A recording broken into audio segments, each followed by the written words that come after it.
गमलामा कुरिलो रोप्नु भएको छ अनि यो कुरिलोको झाडीले गमला भरियो अनि ठोसा आउन छोड्यो। त्यसको लागि तपाईँ हैरान हुनुहुन्छ ठोसा नआएर भने। अब यसलाई के गर्ने भन्दा यो बढी भएको झाडीलाई हामीले तलैबाट पैँची लिएर पैँचीले ट्याक्क ट्याक्क यो काट्दै फ्याँक्दै गर्ने।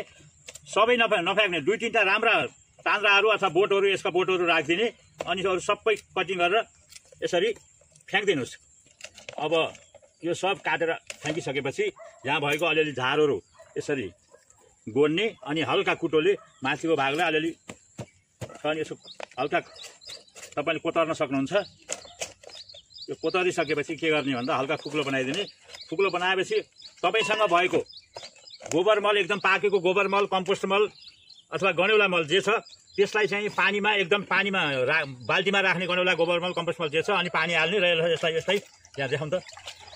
पानीमा एकदम राम्रोसँग यसलाई यसरी होडल्ने र यसलाई लेदो बनाउने। एकदमै लेदो बनाइसकेपछि हामीले यो लेदोलाई किन लेदो बनाइयो भन्दा तपाईँले यहाँ खनेर भित्र मल हाल्नलाई अलिक गाह्रो हुन्छ। त्यो कारणले यसलाई यसरी लेदो बनाएर चाहिँ यसरी राख्नुभयो भने यो मलको तत्त्वहरू तलसम्म जान्छ र यसरी हजुरले मलसहितको पानी यसमा दिनुभयो भने तपाईँको 3-4 दिनमै राम्रो मोटो मोटो ठोसाहरू निस्कन थाल्छ। त्यसै किसिमले चाहिँ ठोसा आउन कम भयो, झाडी बढी भयो भने बार यसरी यस्तै मल, यही तरिकाले मल हाल्दै जानुहोस् र प्रशस्त मात्रामा कुरिलो खानुहोस्।